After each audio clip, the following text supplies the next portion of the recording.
The book of Yashar, Jasher, chapter 71.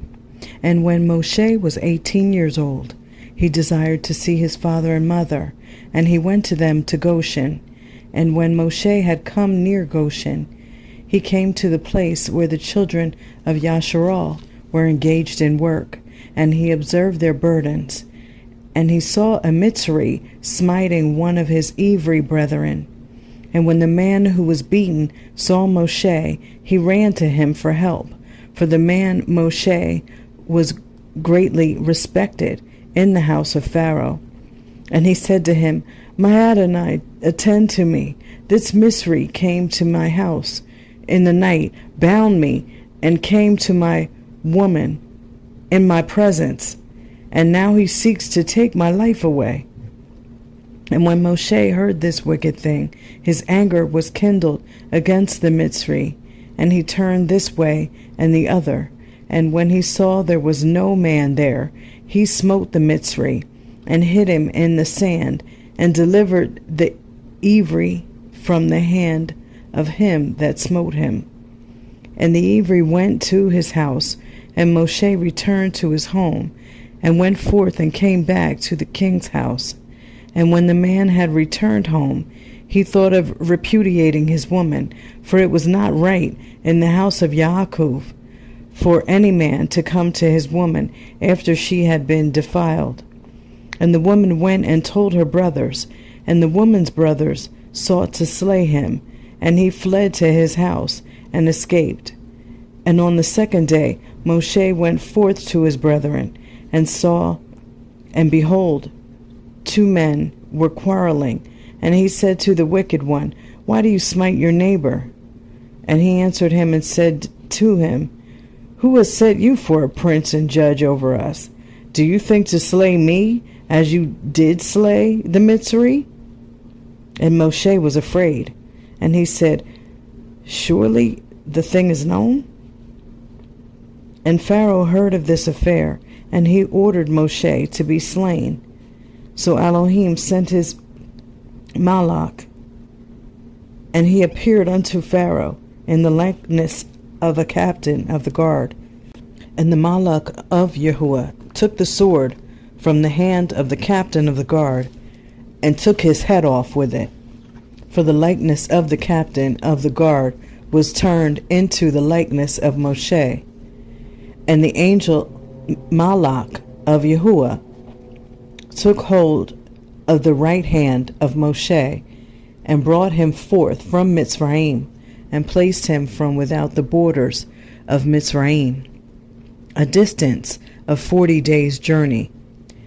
And Aharon his brother alone remained in the land of Mitzrayim, and he prophesied to the children of Yashar, saying, Thus says Yahuwah Elohim of your ancestors, Throw away, each man, the abominations of his eyes, and do not defile yourselves with the idols of Mitzrayim. And the children of Yashar rebelled, and would not hearken to Aharon at that time. And Yahuwah thought to destroy them, were it not that Yahuwah remembered the covenant which he had made with Abraham, Yitzhak, and Yaakov. In those days the hand of Pharaoh continued to be severe against the children of Yashar, and he crushed and oppressed them until the time when Elohim sent forth his word and took notice of them. Chapter 72. And it was in those days that there was a great war between the children of Cush and the children of the east and Aram, and they rebelled against the king of Cush, in whose hands they were. So Kikianus, king of Cush, went forth with all the children of Cush, a people numerous as the sand, and he went to fight against Aram and the children of the east, to bring them under subjection. And when Kikianus went out, he left Bilam the magician with his 2 sons to guard the city, and the lowest sort of the people of the land. So Kikianus went forth to Aram and the children of the east, And he fought against them and smote them, and they all fell down wounded before Cachinas and all his people. And he took many of them captives, and he brought them under subjection as at first, and he encamped upon their land to take tribute from them as usual. And Bilam, the son of Beor, when the king of Cush had left him to guard the city and the poor of the city, he rose up and advised with the people of the land to rebel against King Cachinas, not to let him enter the city when he should come home. And the people of the land hearkened to him, and they swore to him and made him king over them, and his 2 sons for captains of the army. So they rose up and raised the walls of the city at the 2 corners, and they built an exceeding strong building. And at the 3rd corner they dug ditches without number between the city and the river which surrounded the whole land of Cush, and they made the waters of the river burst forth there. At the 4th corner they collected numerous serpents by their incantations and enchantments, and they fortified the city and dwelt therein, and no one went out or in before them. And Cachinas fought against Aram and the children of the east, and he subdued them as before. And they gave him their usual tribute, and he went and returned to his land. And when Cachinas the king of Cush approached his city, and all the captains of the forces with him, they lifted up their eyes and saw that the walls of the city were built up and greatly elevated. So the men were astonished at this. And they said to one to the other, "It is because they saw that we were delayed in battle, and were greatly afraid of us. Therefore they have done this thing, and raised the city walls, and fortified them, so that the kings of Canaan might not come in battle against them." So the king and the troops approached the city door, and they looked up, and behold, all the gates of the city were closed. And they called out to the sentinels, saying, "Open unto us, that we may enter the city." But the sentinels refused to open to them by the order of Bilam the magician, their king. They suffered them not to enter their city. So they raised a battle with them opposite the city gate, and 130 men of the army at Cachinas fell on that day. And on the next day they continued to fight, and they fought at the side of the river.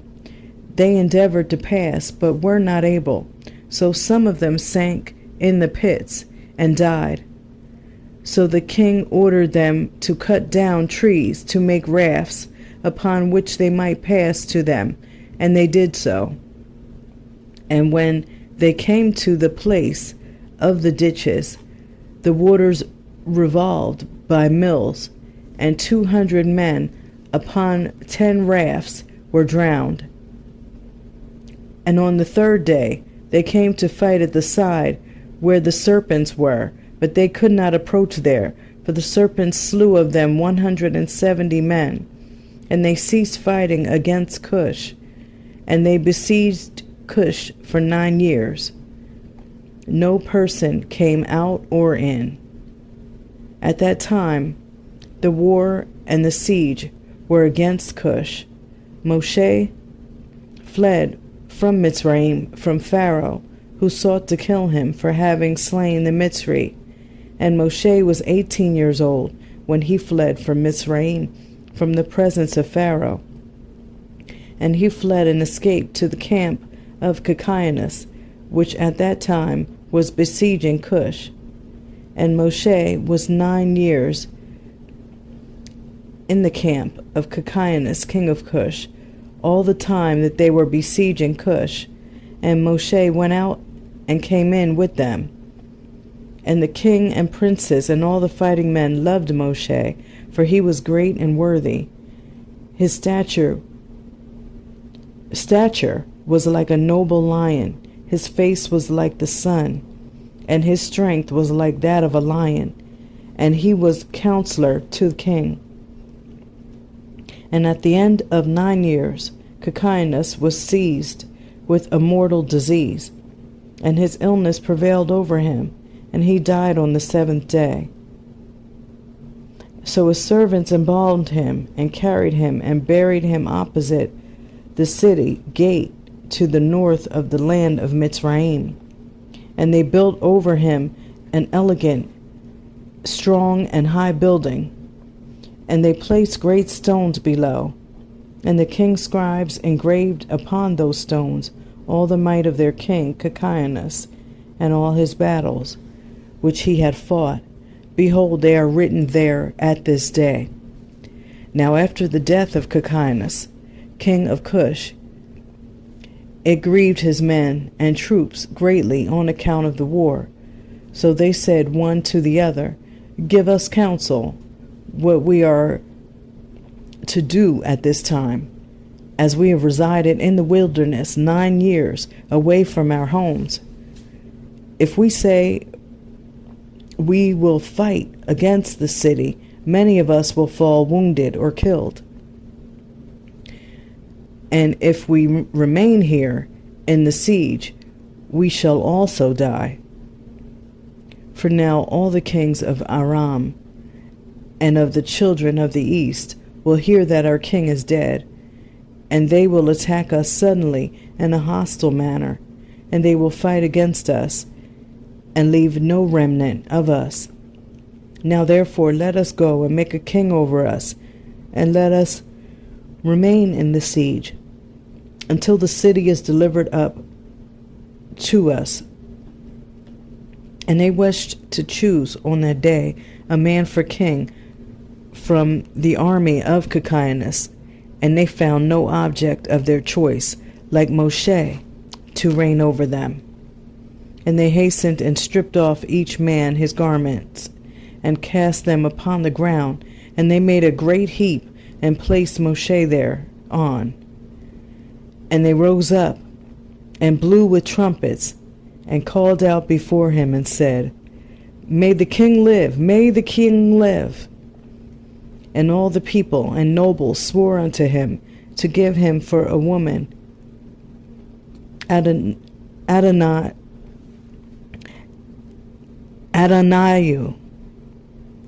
Adonyahu, the queen, the Cushite woman of Cocainus, and they made Moshe king over them on that day. And all the people of Cush issued a proclamation on that day, saying, Every man must give something to Moshe of what is in his possession.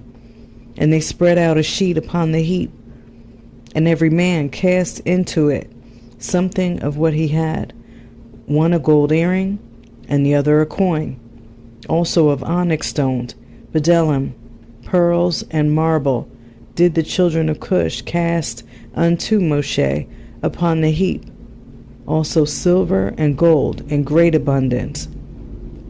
And Moshe took all the silver and gold, all the vessels, and the bdellium and onyx stones, which all the children of Cush had given to him, and he placed them amongst his treasures. And Moshe reigned over the children of Cush on that day, in the place of Cocainus, king of Cush. Chapter 73. In the 55th year of the reign of Pharaoh, king of Mitzrayim, that is in the 157th year of Yashar, going down into Mitzrayim, reigned Moshe in Cush.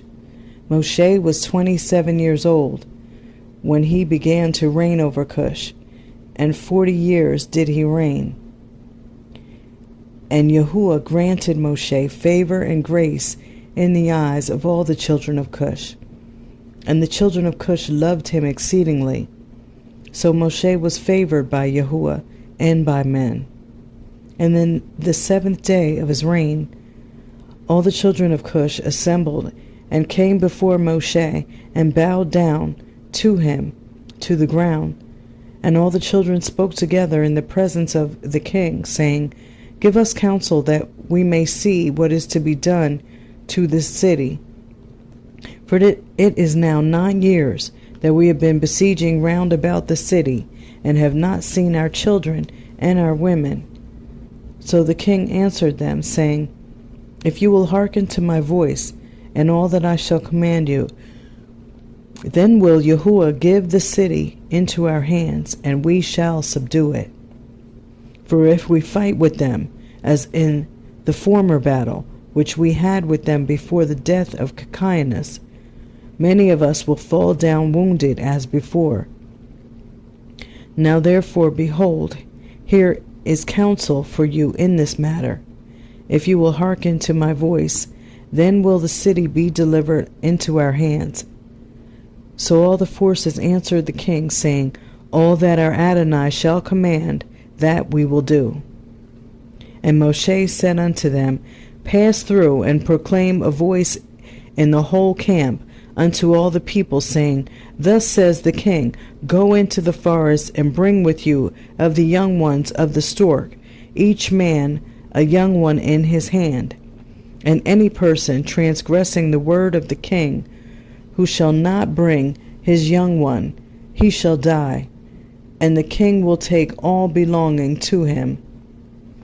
And when you shall bring them, they shall be in your keeping. You shall rear them until they grow up, and you shall teach them to dart upon, as is the way of the young ones of the hawk.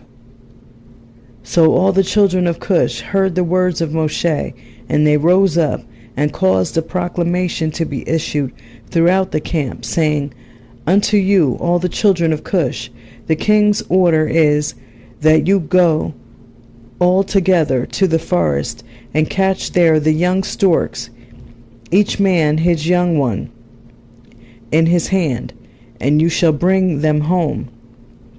And any person violating the order of the king shall die, and the king will take all that belongs to him. And all the people did so. And they went out to the wood, and they climbed there the fir trees, and caught each man a young one in his hand, all the young of the storks, and they brought them into the desert, and reared them by order of the king, and they taught them to dart upon, similar to the young hawks. And after the young storks were reared, the king ordered them to be hungered for 3 days, and all the people did so. And on the 3rd day the king said unto them, Strengthen yourselves, and become valiant men, and put on each man his armor, and gird on his sword upon him, and ride each man his horse, and take his young stork in his hand. And we will rise up and fight against the city at the place where the serpents are. And all the people did as the king had ordered. And they took each man his young one in his hand, and they went away. And they came to the place of the serpents. The king said to them, Send forth each man his young stork upon the serpents. And they sent forth each man his stork at the king's order. And the young storks ran upon the serpents, and they devoured them all, and destroyed them out of that place. And when the king and people had seen that all the serpents were destroyed in the place, that place, all the people set up a great shout, and they approached and fought against the city, and took it and subdued it. And they entered the city, and there died on that day 1,100 men of the people of the city, and all that inhabited the city. But of the people besieging, not one died. So all the children of Cush went each to his home, to his woman and children, and to all belonging to him. And Balaam, the magician, when he saw that the city was taken, he opened the gate. He and his 2 sons and 8 brothers fled and returned to Mitzrayim, to Pharaoh, king of Mitzrayim. They are the sorcerers and magicians who are mentioned in the Cepher of the Torah, standing against Moshe when Yahuwah brought the plagues upon Mitzrayim.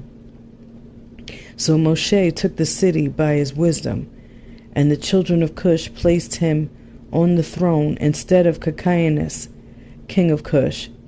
And they placed the royal crown upon his head, and they gave him for a woman Adonyahu, the Cushite queen, woman of Cacaeus. And Moshe feared Yahuwah Elohim of his fathers, so that he came not to her, nor did he turn his eyes to her. For Moshe remembered how Abraham made his servant Eleazar swear, saying unto him, You shall not take a woman from the daughters of Canaan for my son Yitzchak. Also what Yitzchak did when Yaakov had fled from his brother, when he commanded him, saying, You shall not take a woman from the daughters of Canaan, nor make alliance with any of the children of Cham. For Yahuwah Adonai gave Cham, the son of Noah, and his children, all his seed, as slaves to the children of Shem, and to the children of Japheth, and unto their seed after them for slaves forever. Therefore Moshe turned not his heart nor his eyes to the woman of Cacaeus all the days that he reigned over Cush.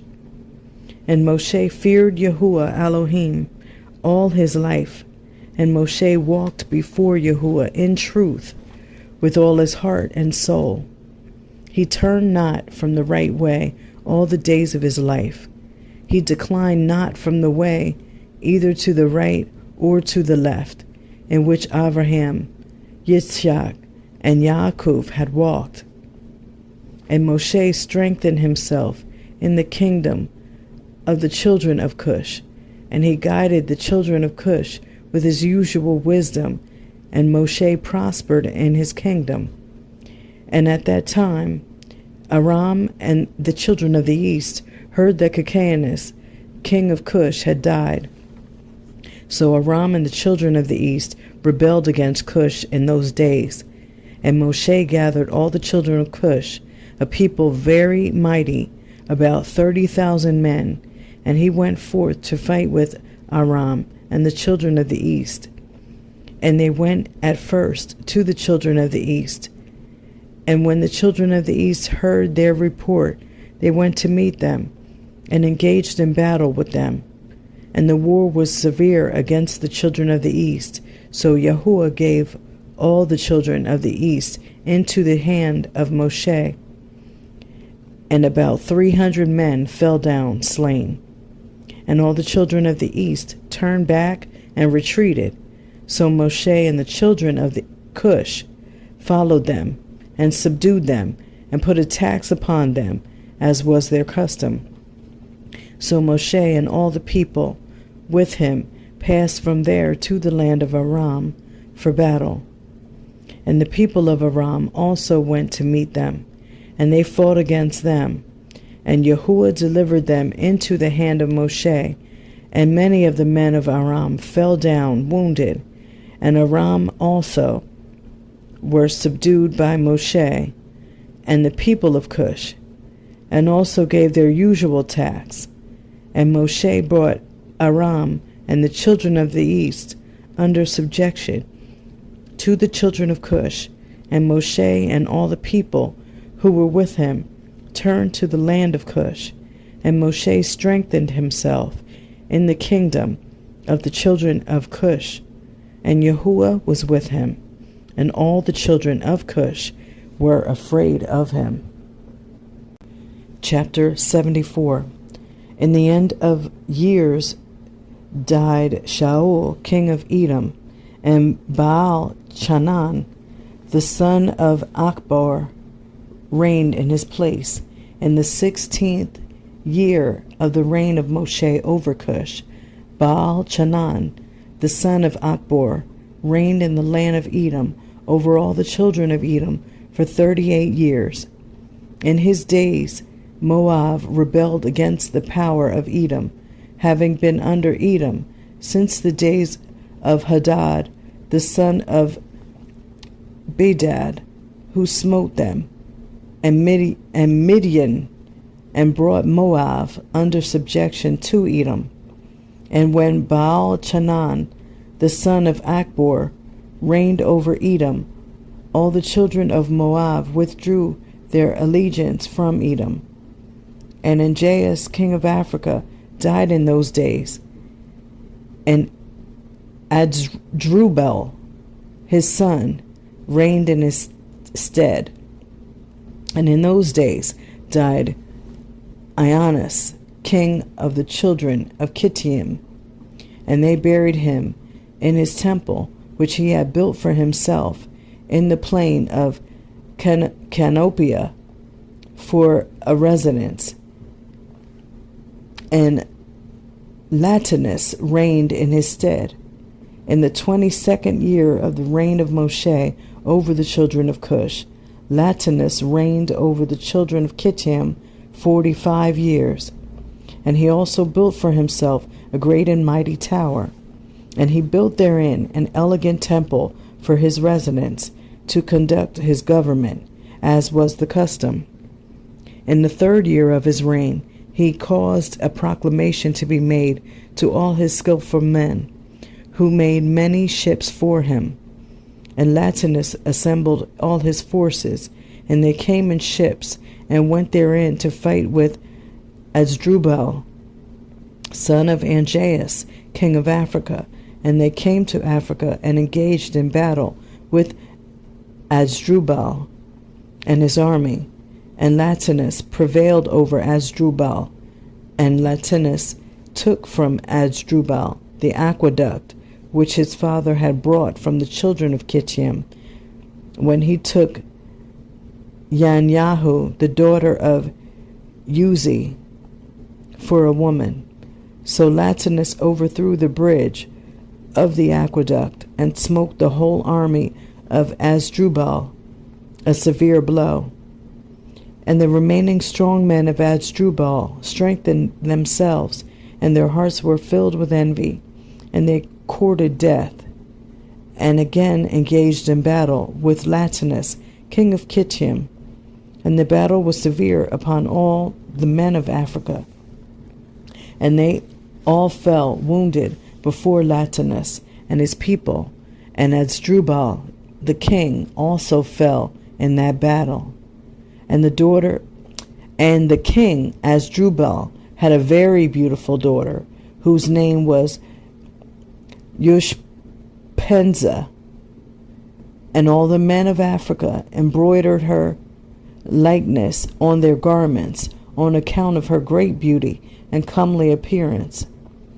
And the men of Latinus saw Ushpenza, the daughter of Asdrubal, and praised her unto Latinus their king. And Latinus ordered her to be brought to him.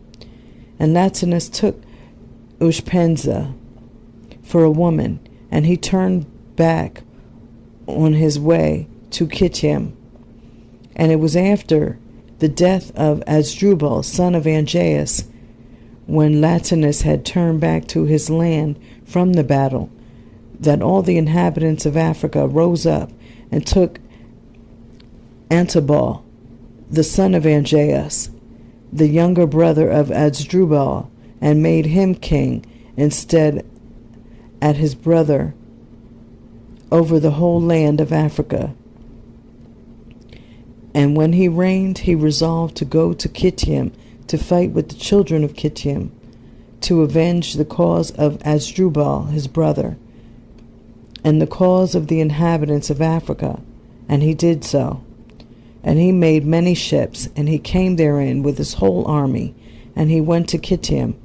So Anabal fought with the children of Kittim, and the children of Kittim fell wounded before Anabal and his army, and Anabal avenged his brother's cause.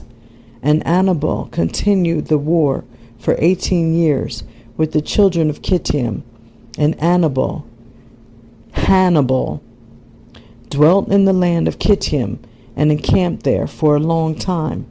And Hannibal smote the children of Kittim very severely, and he slew their great men and princes, and of the rest of the people he smote about 80,000 men. And at the end of days and years, Hannibal returned to his land of Africa, and he reigned securely in the place of Asdrubal his brother.